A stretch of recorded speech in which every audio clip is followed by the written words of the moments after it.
Olá, meu nome é Isabel, eu sou estudante de Pedagogia da Univesp, do Polo de Luiz Antônio, e eu estou gravando este vídeo para a atividade da semana 6 de Educação Mediadas por Tecnologias. Bom, eu vou falar sobre as teorias pós-críticas do currículo, que é um conteúdo da disciplina de Teorias do Currículo. Eu achei bastante interessante. Então vamos lá. Bom, as teorias pós-críticas do currículo. Como todo mundo sabe, a escola sofreu muitas mudanças desde o início do século XX até os dias de hoje.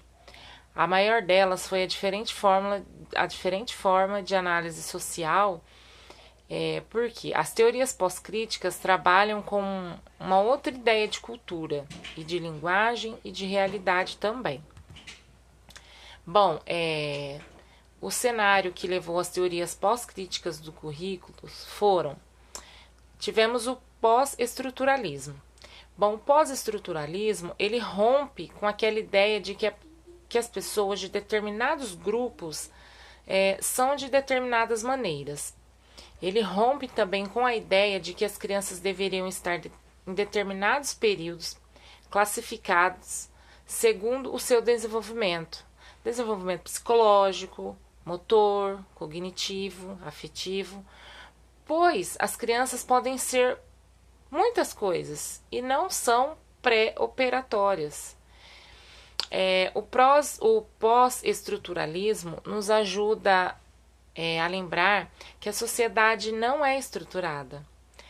Há mais transição entre uma categoria e outra, rejeitando categorias e hierarquização dos conhecimentos, dos saberes, das pessoas, das coisas, né? Também temos um cenário aí que foi o pós-modernismo. Ele nos ajuda a pensar o quê? Que na emancipação e libertação e autonomia, né, do ser humano. Então, todavia, a teoria científica é uma produção de discurso, né, apresentada em função de certas vantagens. Então, é tão importante como a teoria científica é o senso comum e o conhecimento popular, né? Então, rompe-se também a ideia, né, de que nós nos apropriássemos de que se nós nos apropriássemos do conhecimento científico e colocássemos em prática, nós teríamos uma sociedade de progresso, de evolução. E o que existe, na verdade, é uma transformação, né? Uma variedade, uma pluralidade, e não um progresso como se pensava, né? Depois temos mais um cenário que é o pós-colonialismo. O pós-colonialismo, ele coloca em pauta a maneira de narrar o outro cultural. Os colonizadores, eles vão produzir o outro, né, como seres estranhos e não civilizados. E anuncia o que, na verdade, é uma forma de narrar na sua própria lógica, de narrar o outro na sua própria lógica, né? Então, cada pessoa que mora numa certa região, num país, num estado, ele tem o seu jeito, tem a sua cultura, né? Tem o seu jeito de ser e de ver o mundo, né?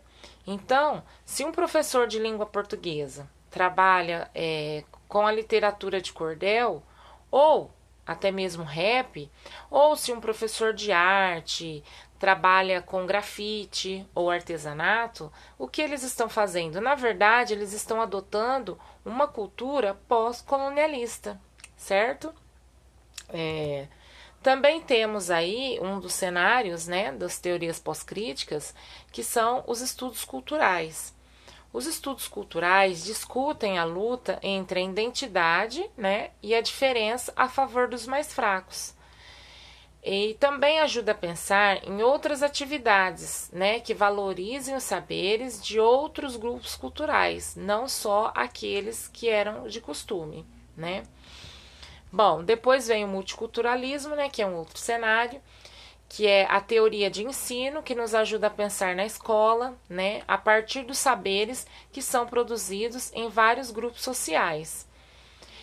Surgem também, né, na segunda metade do século XX, quando as comunidades negras começam a frequentar as universidades que eram exclusivamente, né, para brancos, entendeu? E é uma luta pela inserção no currículo dos conhecimentos de outros grupos sociais. Temos como exemplo também saberes sobre a população indígena, sobre a festa junina, Dia da Mulher, Páscoa, folclore, Dia da Independência, tudo isso, né? Então, tudo isso são saberes que foram inseridos no currículo e foi uma luta, não foi nada fácil. E por último, nós temos um cenário que é os estudos feministas, que é uma luta, né, para que a presença da produção feminina esteja no currículo. Por quê? Porque, vamos dar um exemplo aí, nas aulas de história, nós só ouvimos falar de nomes masculinos. Não ouvimos falar de nomes femininos, era bem raro, entendeu? Então fica como se as mulheres nunca tivessem feito nada. E na verdade tem sim, só que não conta. Então, nos estudos feministas foi inserido história de mulheres também que fizeram parte das aulas de história, então o nome delas estarão lá. Por exemplo, quando um professor valoriza o modo de visão de um grupo, de grupos constituídos por mulheres, eles estão simplesmente adotando uma prática pedagógica influenciada pelos estudos feministas, que devem ser valorizados, né? Porque não só homens, né, mudaram, deram um novo rumo à educação, mas também mulheres. Então, as mulheres também entram nesse quadro de cenários das teorias pós-críticas. Bom, eu termino por aqui, espero que tenha explicado mais ou menos, né? E agradeço pela força de vocês aí. Obrigada.